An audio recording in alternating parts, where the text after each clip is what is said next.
दोस्तों नमस्कार, मैं डॉक्टर जवाहर इतिहास की पाठशाला आप सभी का स्वागत है। आज हम बात करते हैं विदेशी यात्रियों के वृत्तांत। जब प्राचीन भारतीय इतिहास के स्रोतों की बात करें तो उसमें तीन स्रोत बड़े महत्वपूर्ण होते हैं।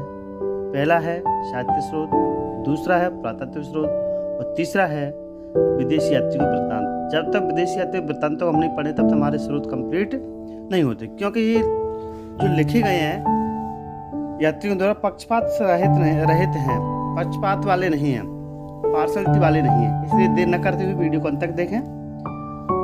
आपको कई किताब न पढ़ने की अपेक्षा एक वीडियो देख लेना, सारे आपके क्वेश्चन जो बनेंगे बैंक, रेलवे, एसएससी, पीएससी वो कंप्लीट हो जाएंगे यहाँ से। तो सबसे पहले हम बात करते हैं विदेशी यात्रियों से मिलने वाली प्रमुख जानकारी। विदेशी यात्री कौन कौन सी जानकारी देते हैं वो हम देखते हैं, और आपको वीडियो को ध्यान से देखना है तो जरूर ही आप कोई भी कंपटीशन की एग्जाम दे रहे हैं तो वो जरूर पास हो जाएंगे, आपका नंबर लग जाएगा। नेक्स्ट यूनानी रोमन लेखक और जो क्रम से हैं टेसियस, यह ईरान का राजवैद्य था। भारत के संबंध में इसका विवरण आश्चर्यजनक कहानियों से परिपूर्ण होने के कारण अविश्वसनीय है। हेरोडोटस, इसे इतिहास का पिता कहा जाता है। इसने अपनी पुस्तक हिस्टोरिका में 5वीं शताब्दी ईसा पूर्व के भारत, फारस, ईरान के संबंध का वर्णन किया है, परंतु इसका विवरण भी अनुश्रुतियों एवं अफवाहों पर आधारित है। इसको हम वैध नहीं मान सकते, ये लीगल नहीं है, यानी अफवाहों पर आधारित है, भले ही इतिहास का जनक है।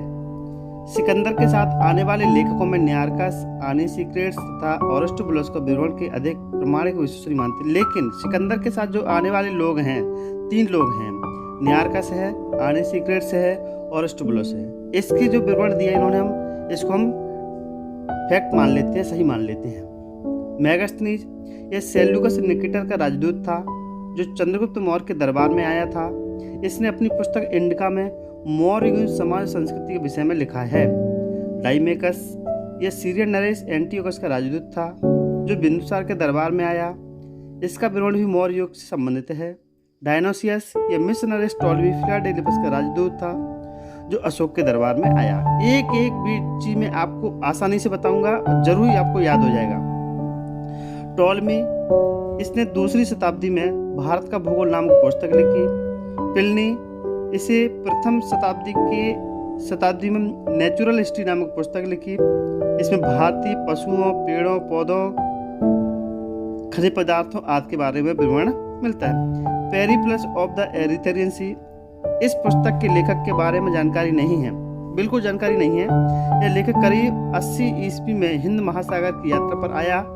उसने उस समय के भारत के बंदरगाहों तथा व्यापारिक वस्तुओं के बारे में जानकारी दी है। जो हमारे यूनानी रोमन हो गए। अब है चीनी लेखक फाहियान, सबसे इम्पोर्टेंट व्यक्ति है। यह चीनी यात्री गुप्त नरेश चीनी नरेश चंद्रगुप्त द्वितीय के दरबार में आया था। इसने अपने विवरण में मध्य प्रदेश के समाज एवं संस्कृति के बारे में वर्णन किया है। इसने मध्य प्रदेश की जनता को सुखी समृद्ध बनाया है। यह 14 वर्ष तक भारत में रहा। संयोगन, 518 ईस्वी में भारत आया। इसने अपने 3 वर्षों की यात्रा में बौद्ध धर्म की प्रतियां एकत्र की। बौद्ध धर्म की बहुत सारी पुस्तकें इसने इकट्ठी की। वैनसांग, यह हर्षवर्धन के शासनकाल में भारत आया था। वैनसांग 629 ईस्वी में चीन से भारत के लिए प्रस्थान किया और लगभग 1 वर्ष की यात्रा के बाद सर्वप्रथम भारतीय राज्य कपिसा पहुंचा।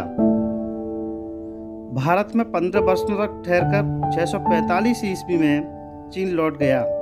उस बिहार में नालंदा जिला स्थित नालंदा विश्वविद्यालय में अध्ययन करने तथा भारत से बौद्ध ग्रंथों को एकत्रित कर ले जाने के लिए आया था। इसका भ्रमण वृत्तांत सीयूकी से प्रसिद्ध है, सीयूकी नाम से प्रसिद्ध है, जिसमें 138 देशों का विवरण मिलता है। 138 देशों का, कितने देश इसने कवर किए थे उस समय? 629 के समथिंग। इसने गुप्तकालीन समाज, धर्म तथा राजनीति के बारे में वर्णन किया है। इसके अनुसार सिंध का राजा शूद्र था। वैनसांग ने बुद्ध की प्रतिमा के साथ साथ सूर्य और शिव की उपासना को भी पूजना स्टार्ट किया। वैनसांग के अध्ययन के समय नालंदा विश्वविद्यालय के कुलपति आचार्य शीलभद्र थे। यह विश्वविद्यालय बौद्ध दर्शन के लिए प्रसिद्ध था। इत्सिंग यह 7वीं शताब्दी के अंत में भारत आया। इसने अपने विवरण में नालंदा विश्वविद्यालय, विक्रम विश्वविद्यालय तथा अपने समय के भारत का वर्णन भी इसने किया है।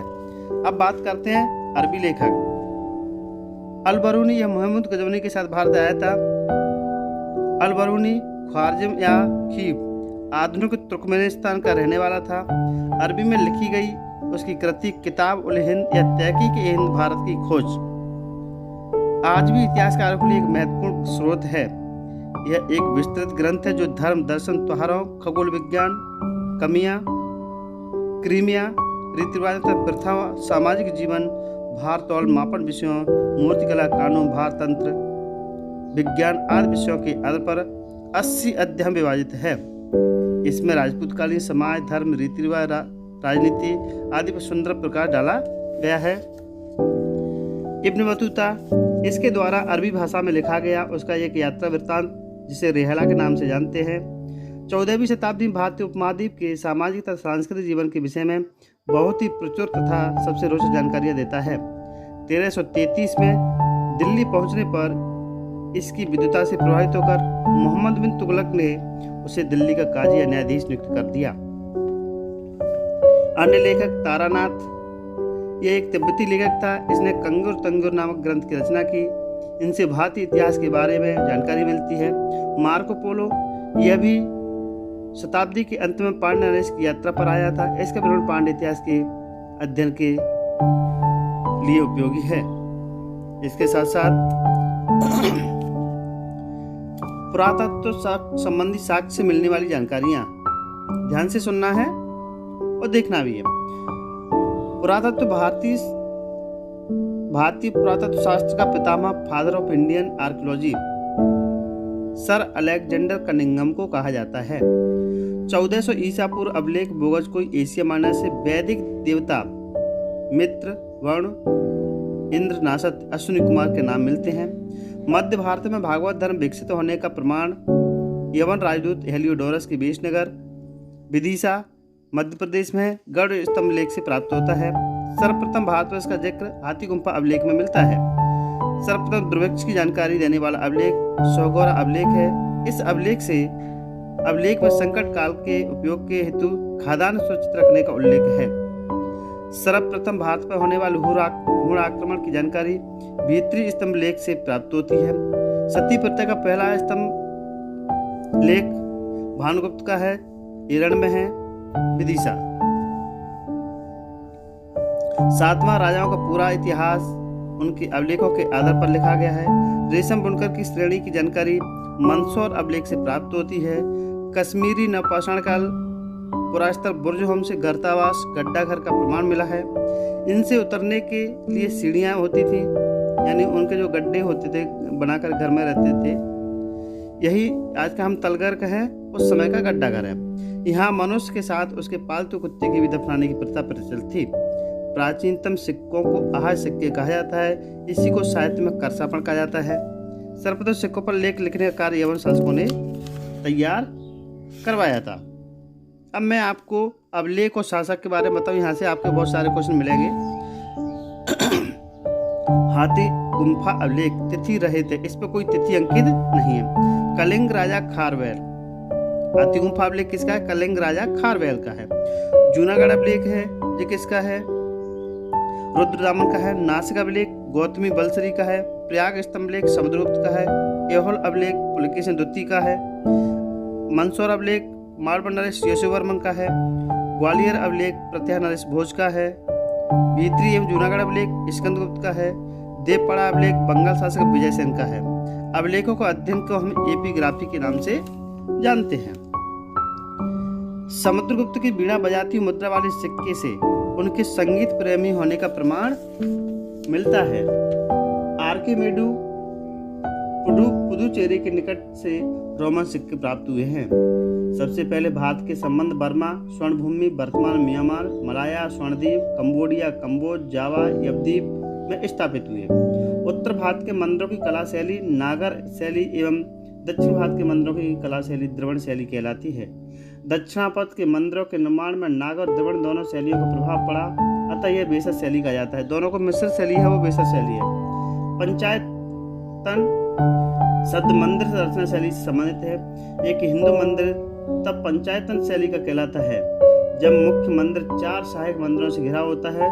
पंचायतन मंदिर के उदाहरण है कंदरिया महादेव मंदिर खजुराहो, ब्रह्मेश्वर मंदिर भुवनेश्वर, लक्ष्मण मंदिर खजुराहो, लिंगराज मंदिर भुवनेश्वर, 10 अवतार मंदिर देवगढ़ उत्तर प्रदेश और गौडेश्वर मंदिर महाराष्ट्र। अब मैं आपको कुछ इंपॉर्टेंट बात और बता दूं जिससे आपका एक भी क्वेश्चन नहीं छूटे। तो इसमें है हेरोडोटस इतिहास का पिता कहा जाता है। उन्होंने स्टोर के नाम पर पुस्तक लिखी। ठीक है, अब इसमें खास बात क्या है? इसमें खास बात है फाहियान की बात करते हैं। चीनी लेखकों में 399 से 404 ईस्वी फाहियान की जो किताब है फोक्यो की भारत की तत्कालीन का विवरण राजनीतिक सामाजिक धार्मिक दशा का वर्णन करता है। अब इसका और क्या किया इसने, उसका यात्रा विवरण में क्या क्या लिखा है। फाहियान ने अपनी 15 वर्ष की यात्रा में प्रमुख नगरों, बौद्ध धर्म के पवित्र स्थलों का भ्रमण किया। उसने चंद्रगुप्त द्वितीय नाम का उल्लेख नहीं है। ठीक, उसने चंद्रगुप्त द्वितीय द्वारा शासित प्रदेश का, ध्यान सुनना, शासित प्रदेश का विस्तृत वर्णन किया है। इसने गुप्तकालीन दंड विधान, कृषि उपज पर कर, मध्य देश में ब्राह्मण धर्म की प्रधानता, धनी व्यक्तियों द्वारा मंदिर विहार, निःशुल्क पुण्यशालाओं एवं औषधालयों के निर्माण की जानकारी दी है। उसने पाटलिपुत्र में स्थित सम्राट अशोक के राजप्रासाद की भव्यता से प्रभावित होकर इसे देव निर्मित बताया है। संयोगन की बात करते हैं 512-13 ईस्वी में इसने बिहार एवं बंगाल बिहार की तत्कालीन राजनीतिक, आर्थिक, धार्मिक स्थितियों को उल्लेख किया है। वहनसांग की बात करें, शिव की मैंने आपको बता दिया है, 639-645 तक भारत में रहा। वहनसांग ने लगभग 16 वर्ष भारत की यात्रा की, यह प्रवास किया। उसने विश्व के प्रसिद्ध नालंदा विश्वविद्यालय में अध्ययन किया तथा यहाँ के ज्ञान विज्ञान के शिक्षण स्तर की प्रशंसा की है। उसने यात्रा वृत्तांत में सम्राट हर्षवर्धन के शासनकाल तत्कालीन भारत की राजनीतिक सांस्कृतिक दशा का वर्णन किया है। उसने कन्नौज, हर्ष की राजधानी का नगर वर्णन, हर्ष की दानशीलता, समाज में स्थित जातियां, उपजातियों के प्रयाग के एक बड़े समारोह, शायद कुंभ हो सकता है, गंगा जल की पवित्रता तथा वर्णन किया है। इत सिंह की बात करें 671 से 693 ईस्वी, प्रसिद्ध बौद्ध भिक्षुओं की आत्मकथा है इत सिंह। वहनसांग के चीन लौटने के बाद भारत आया था। उसने बंगाल की ताम्रलिप्ति यानी वर्तमान ताम्लुक 3 वर्षों तक संस्कृत अध्ययन किया। बोधगया, नालंदा, वैशाली, कन्नौज, श्रावस्ती, कपिलवस्तु आदि स्थानों की यात्रा की। उसने यात्रा वृत्तांत में उसने नालंदा एवं विक्रमशिला विश्वविद्यालय की शिक्षण प्रणाली, हर्षकालीन समाज तथा तत्कालीन भारत में प्रचलित बौद्ध धर्म के 4 संप्रदायों को उल्लेख किया है।